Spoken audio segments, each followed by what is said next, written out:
السلام عليكم ورحمة الله تعالى وبركاته، متابعي جريدة الحدث 24. مرحبا بكم معنا في هذا المباشر. لا شك أن العديد من المغاربة اهتزوا، خاصة ساكنة مدينة طنجة، على وقع ذاك الجريمة البشعة اللي سمعناها أنها وقعت نهار السبت، واللي راح ضحية ديالها واحد طالب جامعي اللي كيقرا في مدينة طنجة وكينحدر من أحد الأقاليم من تابعة لجهة طنجة، تطوان الحسيمة.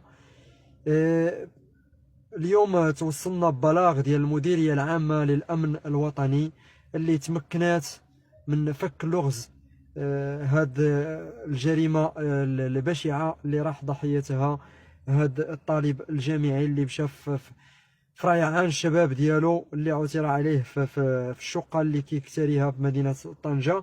والبلاغ اللي توصلنا به من المصالح الأمنية اللي على ضوء معلومات دقيقة وفرتها مصالح المديرية العامة لمراقبة التراب الوطني، يعني زوال يوم الاثنين 7 نوفمبر الجاري من توقيف فتاة قاصر. يعني تم توقيف فتاة قاصر تبلغ من العمر 17 سنة في تورطها في ارتكاب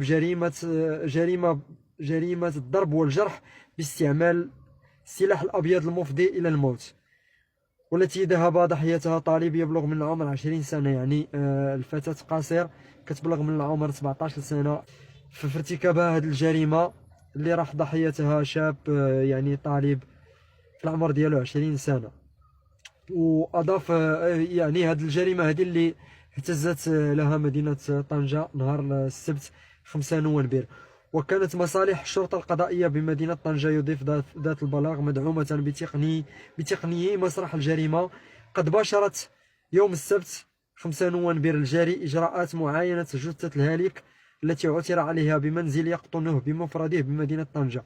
يعني تم العثور عليه بالمنزل اللي كيسكن فيه بوحده، وهي تحمل، يعني الجثة تحمل عدة طعنات بأطرافه العلوية، يعني من السمطة ديالو ورد الفوق بالأطراف ديالو العلوية، يشتبه في كونها ناجمة عن اعتداء بأداة حادة، يعني بأداة حادة، ربما سكين، ربما شي أداة حادة أخرى ما عرفنا شنو هي.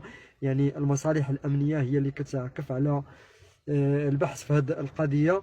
وقد مكنت الأبحاث دائما حسب ذات البلاغ، وقد مكنت الأبحاث والتحريات الميدانية الدقيقة التي باشرتها الفروق الأمنية من توقيف المهام الرئيسية، يعني الفتاة، في ارتكاب هذه الأفعال الإجرامية، والتي تعكف حاليا إجراءات البحث القضائي على تحديد أسبابها ودوافعها.